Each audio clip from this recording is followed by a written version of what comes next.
কুসুম আর আমি যদি আলাদাও থাকি তাহলে আমাদের সম্পর্কটা তো বদলে যাবে না। তুমি মারো, তুমি আমাদের যত ইচ্ছা মারো, তোমার ভেতরে যত রাগ আমাদের উপর উগড়ে দাও। আর তোমার মনটা শান্ত হলে ভাইদা আর কুসুমকে ক্ষমা করে দাও। প্লিজ ওদেরকে ক্ষমা করে দাও মনে।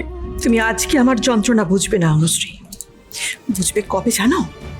যেদিন নিজে মা হবে আর তারপরে তোমার সন্তানের কাছ থেকে তুমি ঠকবে, সেদিন বুঝবে আমার মনের ভিতর কি চলছে। তোমরা দুজনেও কিন্তু অনেক দিন আগে থেকে এই সম্পর্কের কথা জানতে, এই বিয়ের কথা জানতে। তোমরাও কিন্তু আমাকে কেউ কিচ্ছু বলনি। কাজে আজ আমি চাইলে কিন্তু আমি তোমাদেরকে ওই বাড়ি থেকে বের করে দিতে পারতাম, কিন্তু সেটা দেব না। তোমরা এই বাড়িতেই থাকবে, কিন্তু সেখানে থাকার একটা শর্ত আছে, সেটা হচ্ছে যে আয়ুষ আর কুসুমের নাম মুখে নেওয়া যাবে না।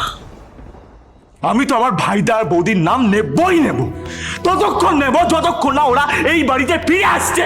ভাইদা, জাদুঘর, তোরা ফিরে আয়। ভাইদা, ভাইদা, তোরা ফিরে আয়। জাদুঘর, তোরা ফিরে আয়। ভাইদা, চুপ! কি করছিস তুই? চুপ কর, দিদি রেগে যাচ্ছে তো। রাখুক, রাখুক। যেখানে আমার ভাইদা আর বৌদির কোনো সম্মান নেই, তাদের জন্য কোনো ভালোবাসা নেই, আমি সেই বাড়িতে থাকবো না। থাকুক ইন্দ্রাণী গাঙ্গুলি নিজের পাপা অহংকার নিয়ে নিজের নিজের যে দিকেও চেপে থাকুক এই ইট পাথরের রাজপ্রাসাদে।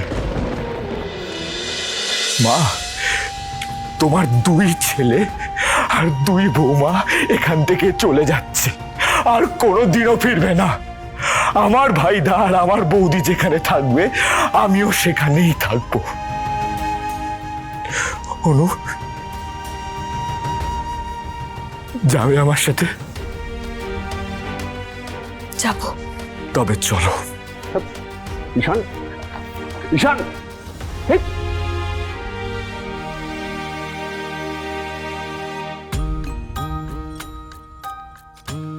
এটা এটা তুমি কি করলে ইন্দ্রাণী? এক ধাক্কায় নিজের দুই সন্তানের সঙ্গে সমস্ত সম্পর্ক ছিন্ন করে ফেললে। আমরা কি নিয়ে বাঁচবো ইন্দ্রাণী? ইন্দ্রাণী, সন্তানদের এত কষ্ট দিও না, ওরা আমাদের অবলম্ব।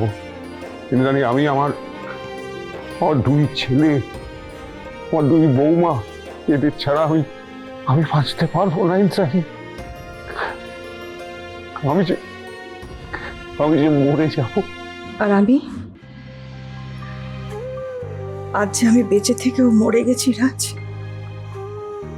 আমার গর্ভের সন্তান আমার পিঠে ছুরি মেরেছে, এ কথা আমি সারা জীবনেও ভুলতে পারবো না রাজ। এটা প্রত্যাশাও করো না।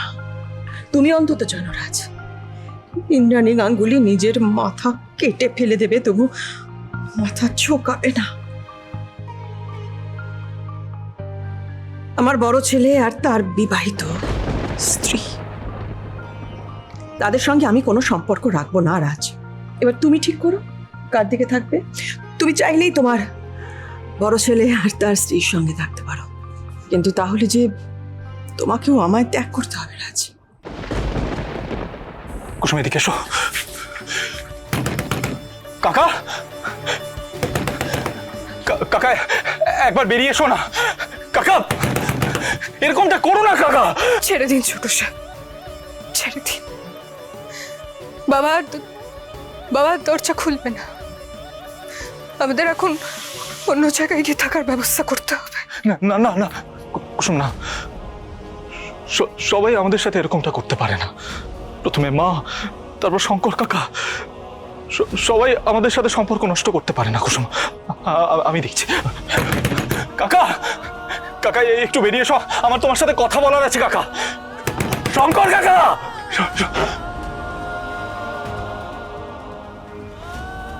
কাকা কুসুমকে আমি যখন বিয়ে করেছি তখন ওর সমস্ত দায়িত্ব আমি নেব, কিন্তু সবার আগে কুসুমের প্রথম পরিচয় ও তোমার মেয়ে, আর এই পরিচয়টাই ও সারা জীবন থাকবে। কাকা, কাকা মেয়ের বিয়ে হয়ে গেলেই কিন্তু তার সাথে সমস্ত সম্পর্ক তুমি নষ্ট করতে পারো না। যদি কেউ কোনো মানুষকে মৃত ভেবে নেয়, তাহলে কি সে মারা যায়? তার সমস্ত চিহ্ন কি মুছে যায়? আমি যদি বলি যায়, তাহলে তুমি ভুল বলবে। কারণ কুসুমের মতো মেয়েকে তুমি যদি ত্যাগ করো, তাহলে সব থেকে বড় ভুল করবে তুমি। আমি আবারও বলছি, কুসুমের প্রথম পরিচয় ও তোমার মেয়ে, তারপর আমার স্ত্রী। তুমি যদি আমাদেরকে এখানে থাকতে দিতে না চাও, দিও না, কিন্তু কুসুমকে অন্তত সম্মানের সাথে ভালোবেসে এখান থেকে বিদায় করো। কারণ এরপর যদি তুমি কুসুমকে আর আর কোনোদিনও দেখতে না পাও, তাহলে সব থেকে বেশি কষ্ট কিন্তু তুমি পাবে কাকা। আমি এই কষ্ট পাওয়া থেকে নিষ্কৃতি পেতে চেয়েছিলাম, তাই কুসুম তোকে বারবার আমি বলেছিলাম যে আয়ুষ বাবার সঙ্গে কোনো রকম সম্পর্কে জড়াস না। আমি তো জানি কর্তামা মরে গেলেও তোদের এই সম্পর্কটা কোনোদিন মেনে নেবেন না। আর সেই ভয়টাই সত্যি হলো। আর কর্তামা শুধুমাত্র তোদেরকে তাড়িয়ে দেননি, আমি 25 বছর ধরে পরিবারের সেবা করেছি, কর্তামা তার দিকেও আঙুল তুলেছেন। আজ তোর জন্য কুসুম কর্তামা আমাকে নীচ, স্বার্থপর, লোভী ভাবছেন। আজ কর্তামা তার জীবনে বড় সম্পদ হারিয়ে ফেললেন।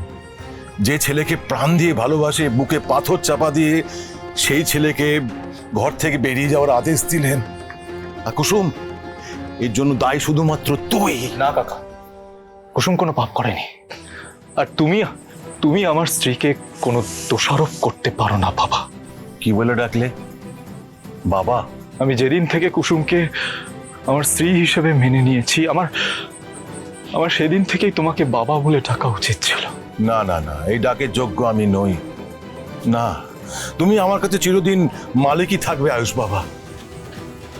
কর্তামা তোমাদের আশীর্বাদ করেনি, তাই তোমাকে আমি অন্য কোনো চোখে দেখতে পারবো না। তুমি আয়ুষ বাবা কর্তামার আশীর্বাদ নাও, আশীর্বাদ নিলে তুমি ভালো থাকবে। যাও, কর্তামার কাছে গিয়ে তুমি ক্ষমা চেয়ে নাও।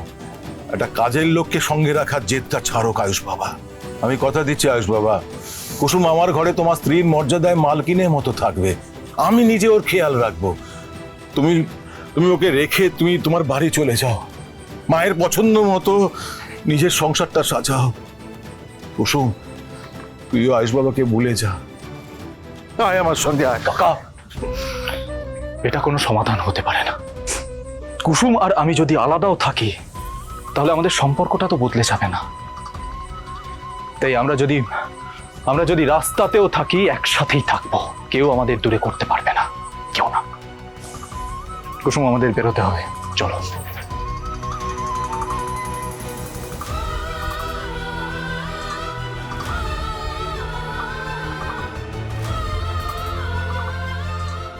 তোমাদের দেওয়ার মতো কোনো আশীর্বাদ আজ আমার ঝুলিতে নেই।